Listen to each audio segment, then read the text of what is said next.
YouTube cares not from whence the views come, only that they flow without cease for all eternity. You see, the more easily consumed content YouTube pushes into people's feeds, the more views it gets. So, just like an insatiable beast, it wants more content like that on the platform than anything else, regardless of the quality of that content or the content that people actually want to watch, because YouTube has realized something rather depressing. People will consume utter slop-grade content if it's even mildly interesting and forced in front of their faces enough times. This has been the case for YouTube's whole existence, because you must admit that the most viral videos from the very beginning were mostly complete slop. Be honest with yourself, the early viral videos on YouTube were not high-tier entertainment. They weren't intellectually satisfying or edifying stuff, or well-edited or well-produced by our modern YouTube standards. The interesting thing was that as YouTube grew, the content actually begun to improve, and that attracted more views than the cringe slop of yesteryear. And people would subscribe so they would get recommended the content that they liked in the future. But here is the thing. Good quality content takes more time to make, and with slower content production means not as much content being fed to the beast. This might have been fine if not for the rise of another indifferent, insatiable beast that threatened the first one: TikTok. TikTok benefited from a format that embraced cringe slop tier content, and in a shorter format meant that it was easier to produce and, more importantly, consume. Content consumed more means more views, and you will notice a depressing similarity between TikTok sludge content and the original viral content of YouTube. This made YouTube change to copy the same type of recommendation system as TikTok, not one curated to the viewer's subscriber list, but by what most people were consuming overall on the platform. Whatever people were watching more of, YouTube will recommend that type of content to other viewers, even if they were less interested in it based on their subscriptions. The more broadly appealing content, even if you hadn't subscribed to it, would be prioritized in the recommendations over the channels you subscribe to the point where subscriptions now literally mean nothing for video recommendations. That was literally told to me by people at YouTube, as well as this. Subscribers don't matter in 2023, consumption matters. And then of course, you don't get paid for subscribers. You get paid for views. When you click on something and it retains your attention, YouTube goes, I want to serve them more stuff that will hold their attention. In 2010, subscribers were king. In 2023, consumption is king. The videos on my channel, as well as every other niche interest channel on YouTube, now have to compete with every other video on the platform. You may think that this was always the case, but it actually wasn't. It used to be that videos on YouTube more predominantly competed with the other videos from creators that people were subscribed to. The number of creators that people are subscribed to is a much smaller pool than literally every video on the platform. And when people were given more curated recommendations on the home screen based on their subscriber list, it created an environment where niche and higher quality content that took longer to make could thrive and be competitive with even the most popular slop content on the platform.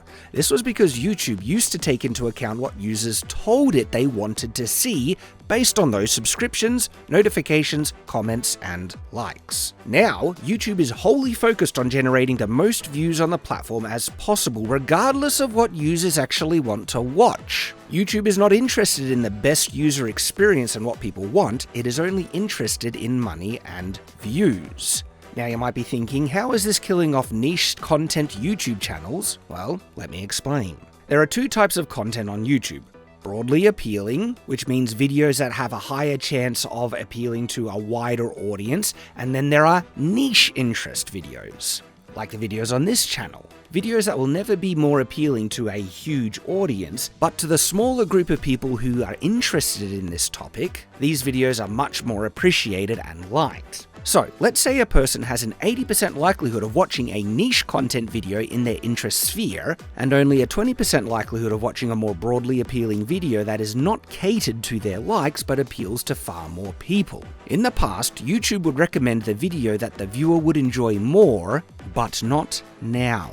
If the broader interest video appeals to, say, 20% of the users on the platform, while the niche video only has a chance to appeal to, say, 1%, oftentimes even lesser, which video is YouTube more incentivized to promote to new viewers if it disregards users' subscription preferences? Of course it's the one that has higher chances of more people watching it, and therefore the recommendations given to the more broader appealing video will generate more views overall. Not in the micro to viewers more interested in the niche content, but in the macro across the whole platform. As a result, longer form, higher effort, niche interest videos are far less likely to be recommended to new viewers. With the algorithm disregarding users' subscriber preferences, it will never think longer form niche videos will be viewed more than the broader appealing slop that people are more likely to be clickbaited into watching. And as a result, your viewing experience will be far more inferior because YouTube is incentivized in not showing you the videos that you like the most, only those videos that have higher potential to reach the most people possible. This is what I call the TikTokification of the algorithm. It is now laser focused on clickbaity, easily consumed slop content. Even though to a specific viewer, they can be less likely to watch it, they will watch it when given no better options. Could this be changed by most people using their subscription tab instead of their home screen? Yes, but most people don't do this because they are subscribed to so many channels that once upon a time, the home screen helped recommend the best content from their subscribed channels, saving them from having to dig through it all. Not anymore. And the subscribe feed does not curate the best results, and people still want to discover new content. Thus, most users rely on the home feed, which has been betraying them and the vast majority of creators again and again. You see, people want to be entertained and will pick the best of the options available to them. And if YouTube simply limits the recommendations to only highly consumable slop, they have learnt that people will not only still watch what is pushed in front of them, but they will watch loads of it. 395 million views. What? That's an insane amount of views. I mean, that can only happen if YouTube is pushing that thing to nuclear levels. That's the result of the algorithm. People probably don't understand how much viewership is not determined by quality or the amount that people actually want to watch it, but how much YouTube is willing to promote and push a video, how many impressions it gives. Do you remember the fidget spinner phase? Oh yeah, that was big for that was wild. Something in the algorithm triggered the algorithm to push fidget spinner videos. They flooded the platform for a period there because of, I don't know, some weird feedback loop or something like that, that if you just started making fidget spinner content, it would get crazy views. Fidget spinners is a perfect example of the algorithm deciding that a content is going to be popular and pushing it and artificially making it got crazy views when the videos still sucked. React videos, shorts, low-effort social and political commentary, and now low-effort AI slop can be produced at a much higher rate, and all of that content is far easier to consume, get processed, churn out more views than many other types of content. So YouTube pushes this content above all else, because YouTube cares not from whence the views come, only that they flow without cease for all eternity. Let me be clear, I have no problem with React videos, shorts, social and political commentary, and AI videos. I make them myself, so long as they're good. And if those videos were a true representation of what people want to watch based on what they're subscribed to. But most of them are not. You once could filter out the good content based on what you subscribe to. We used to have this remarkable tool. I think it was a great tool, actually, where you were able to curate the type of content you wanted to be recommended. How did we used to do that, LitDev? Like a subscriber thing? Like if I like this channel, so I'm going to subscribe to it? You mean we could actually once upon a time subscribe to a channel and curate the recommendations, and we could tell YouTube, this is the content that we... Wow! What a novel idea. That's amazing. Someone send this to YouTube. Someone should invent that, LitDev. Holy crap. Because guess what? I've been wondering what could actually solve the problem. And ironically, this could friggin' solve the problem, you retards. But YouTube have taken that away. Subscriptions mean nothing now. And then we get recommended absolute crap. But now YouTube does not care what you want to watch, it is determined to force you to watch what it wants instead. The Shorts feed literally doesn't even give you an option to select the type of short you want to watch based off of several recommendations, but you have to scroll down and receive the very next short that YouTube has determined that is the best video for you to see. And that is not based on if you will like it. It's based on if it can hook you in and keep you watching that feed as long as possible. This is far more manipulative than the original way in which YouTube recommended videos. As a result, YouTube gives more easily consumable content, like shorts, far more recommendations and real estate on the home screen, even to viewers who would like to watch niche, higher quality, longer videos, but because those videos don't appeal to more people, they are getting buried and forgotten. This is the death of YouTube and the rise of SLOPTUBE. And it's not the fault of AI.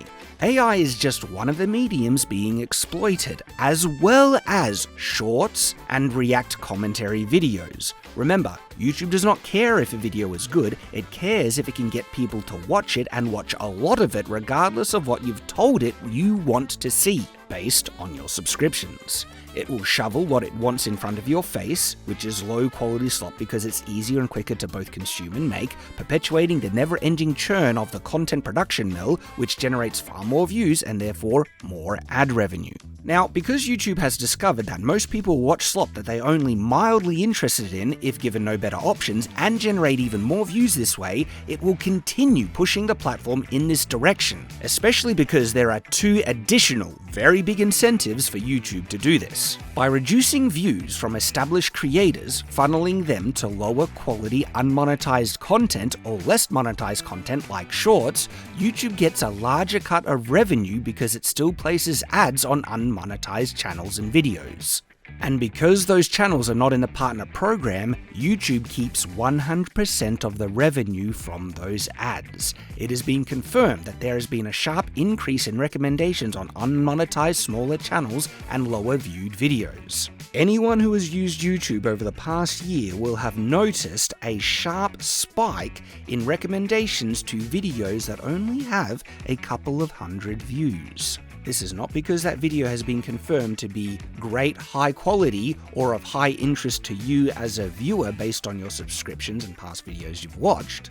Because remember, some of the old metrics in how a video was determined to be good was the like and dislike counter, as well as the overall views of that video, because the views once did indicate if it was interesting and good, because YouTube prioritized higher quality videos, ones that had a higher like rate, low dislike rate, higher watch time, comments. And yet videos that have barely any views at all, and therefore barely any metrics to determine their quality based on the amount of watch time, how many likes it really has from a larger sample size, those videos are getting pushed in front of people's feeds far more often, because videos like that from unmonetized channels, YouTube keeps 100% of the ad revenue. It's not about giving you quality videos that you're more likely interested in, it's about pushing videos onto your feed that will ultimately generate YouTube more views and more money. I have to admit, I even clicked on a video that's only had a couple of hundred views that has been recommended on my home screen nearly 6 times after multiple refreshes just to find out why it's pushing it onto my feed so much,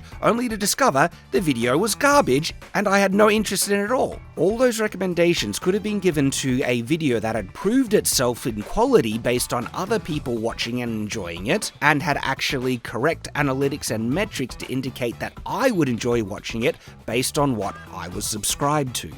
But it gets far, far worse. For every dollar that is generated from ad revenue on regular videos, YouTube takes a 45% share of the money accumulated, but in regards to shorts, YouTube takes a larger 55% of the money accumulated, 10% more, which means YouTube literally gets billions of dollars more on shorts than on regular long-form videos. This is very significant, and combine that with the fact that more shorts are made from unmonetized channels, and YouTube keeps 100% of that shorts ad revenue. It's literally an endless supply of people uploading random small clips, many with the potential to go viral if YouTube recommends them enough, giving YouTube free money. because it's far easier to trick a person into watching a short than an actual full video, especially by the fact on the shorts feed you don't get to pick what short gets played next. It is wholly chosen by YouTube itself. And I'd say it's a safe bet that YouTube would be pushing more and more of those shorts that it gains 100% of the ad revenue from into the shorts feed.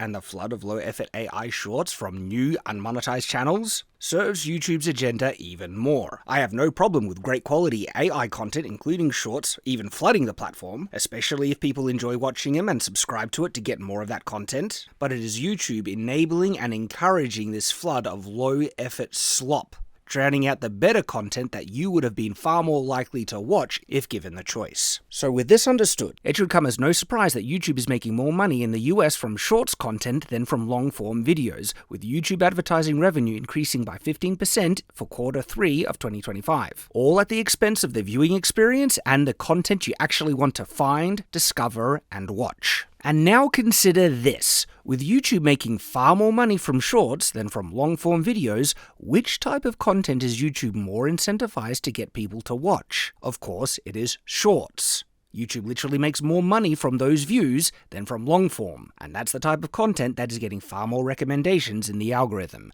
There is a reason why the shorts feed is taking up more and more room from the home screen, even if you don't like watching shorts. So, mark my words that the way that shorts are currently being implemented on this platform have and are destroying YouTube. At least the YouTube that once existed. And I'm not saying there isn't a place here on YouTube for shorts. If they were only shown to people that actually want to watch them, and the ad revenue cut that YouTube takes was even between shorts and long-form content. But that is not the case. Indeed, they are the primary mechanism in which YouTube is exploiting the viewer to suck them dry to get as many views and watch time as humanly possible, exploiting and taking advantage of you, the viewer, on content specifically chosen to lock you in and keep watching, not the content you actually enjoy the most. It is a manipulative, exploitative way of taking advantage of your precious time and attention. The second huge incentive that YouTube has to keep pushing itself in this direction is that it knows it doesn't need to rely on most established creators making high-quality content for consistent views on the platform. It has now realized to its detriment that slop brings in the views just as much. Thus, by reducing views of most established creators, YouTube stops them gaining influence over the platform. YouTube does not want 1,000 PewDiePies who could all migrate off-platform and take a massive chunk of their audience with them. But YouTube is okay with a select few massive creators so long as they're making content in the other direction YouTube is trying to push itself, which is into the mainstream media ecosystem, which is the very antithesis of what YouTube once was, and still is, although that is dying off very quickly. Channels like MrBeast represent this new direction, the mainstream. YouTube wants to be a TV viewing platform capable of competing with Netflix, so it will prop up the few massive channels able to make mainstream type content. And then they will bring in Hollywood to produce new content in this sphere, leaving the types of creators that built it in the lurch. All of this, of course, will lead to the complete death of YouTube because YouTube doesn't need to be TikTok. We already have TikTok. YouTube doesn't need to be Netflix. We already have Netflix. It will turn itself into inferior versions of those other platforms and utterly destroy itself because YouTube needed to remain as YouTube, not Corpo SlopTube. People will eventually abandon the platform en masse if it betrays the very thing that attracted people to it in the first place. YouTube was supposed to be about you, what you wanted to see, not what a corrupt corporation forced in front of your face in the pursuit of the ever-blessed dollar. But here's the thing, I have no problem with a company wanting to make more money, but YouTube has forgotten that the best way to achieve that is make a great product and good user experience and give the people what they want, not what YouTube thinks will generate more money. It needs to pursue revenue by giving the consumer what they want, and increased profits will come naturally. Pursuing revenue for the sole reason of only making more revenue will more often lead to very dissatisfied customers who feel cheated, having received an inferior experience for the time YouTube was asking from them. YouTube will end up trying to suck the consumer dry like a vampire if this is its mentality, which it is currently doing. It will abuse them, cheat them, and try and fool them into watching as much slop as possible, and although that might bring short-term profits, it leads to long-term destruction because people will consume slop for only so long, right until something else arises and gives them what they were really looking for in the first place. How are you feeling at the moment there, Wikipedia? This is not an anti-capitalist video, this is an anti-monopoly video because we do not have a free market and competitive alternatives which is giving YouTube free rein to abuse its viewers and creators. YouTube is getting worse and worse, and as soon as we are given a proper alternative, there will be a mass exodus from this platform. Unfortunately, the current alternatives simply aren't there yet, including Rumble. I've given Rumble a go, and will give it another try in the future, but currently its search and discoverability still sucks, it still has restrictions in video size, and there are many other issues that make it far harder than it is worth in uploading content on that platform. We have heaps of our content on Rumble at the moment, and they all get no views. We hope Rumble can get better, or that Elon's X can launch a proper video platform. And as soon as there is a proper alternative, YouTube is going to be in a lot of trouble. Unfortunately, I do not see YouTube changing course. Most of the terrible changes it has made in the last 10 years that have negatively impacted its creators and user experience, things that the community have been vocally against, have never been rolled back. It doesn't care about the vast majority of its creators. To YouTube, most are not needed, and once it brings in mainstream content and automated slop production chains that it can produce itself and keep all the revenue, it will see most of us as more of a liability and resource drain than a benefit. This is why YouTube wants to push most of its creators away, and that is exactly what it has been doing over the last 2 years.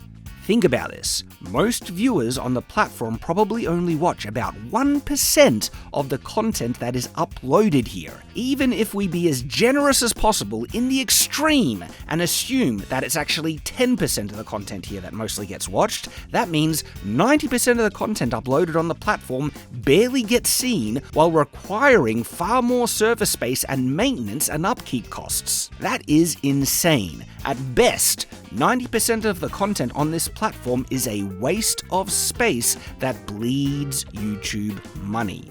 And out of the smaller portion of content that is regularly viewed, YouTube is incentivized in making that even smaller by squeezing out the niche content and focusing far more on more easily consumed, broadly appealing slop.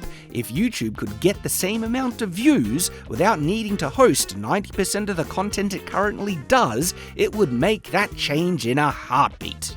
And this is one of the primary things that I believe YouTube is pushing towards. It is intentionally trying to kill off many creators that it sees it doesn't need. Our channel not least among them. Yes, we're capable of getting hundreds of thousands of views, even millions of views in our current content, if we are given the recommendations to get those views, but that is a shadow in comparison to the hundreds of millions of views YouTube can get other more broadly appealing content if it feeds all the recommendations it can to those videos. In YouTube's mind, it doesn't need me, or most creators like me, if we can be so easily replaced with slop content that it can control more and gain more of the ad revenue from. This killing off of creators like me has been getting rolled out slowly, so most people won't notice or think it's the natural change in people's interests and that we just fell off. But we're not blind. We have plenty of analytics that tell us what's going on. Our channel's click-through rates, likes, and impressions to view conversion are higher now than in the past.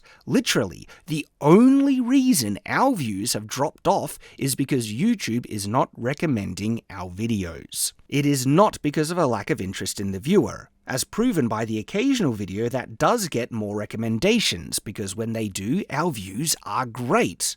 Hundreds of thousands to 1 million views. That should be impossible if there was no interest in our content or if we had fallen off. For us, when our videos are shown, we easily get hundreds of thousands of views all the way up to millions on videos that are not anything special or out of the ordinary in regards to our standard content. It is just our normal, regular content that when shown to people watch and enjoy, which means they would also like all of our other videos just as much, but YouTube has buried them.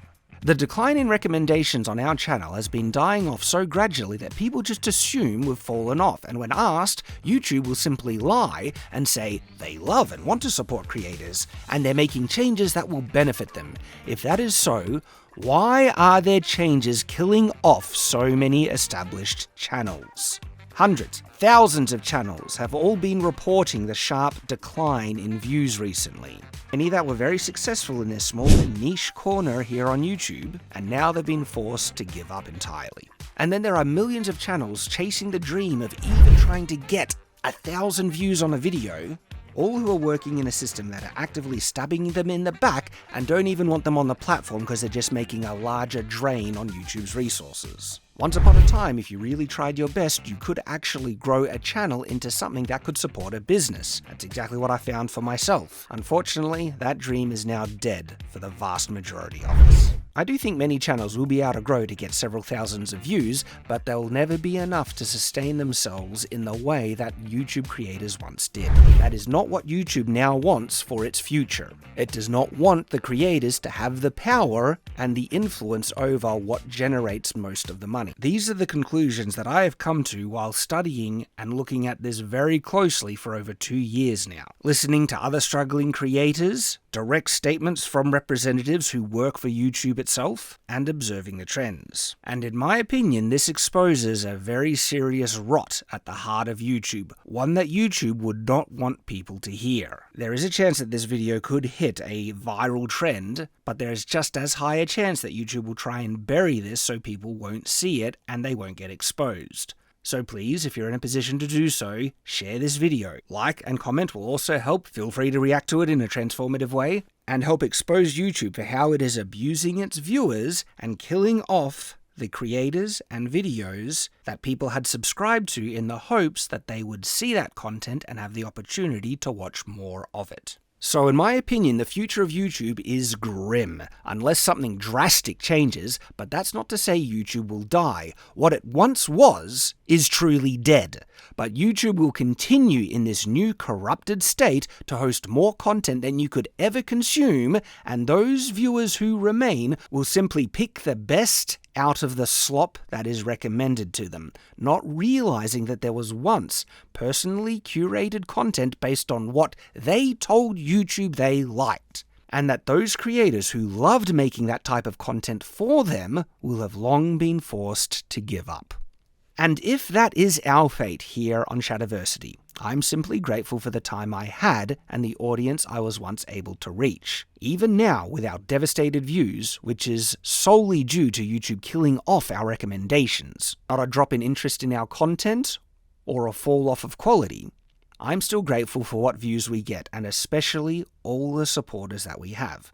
Don't get me wrong, even though YouTube is trying to kill our channel and we get a fraction of the recommendations we once did, I know many people would die for what we have. Indeed, we currently have far more supporters than many other channels who YouTube is favoring with more recommendations and therefore views. There is still such a huge amount of love for our content.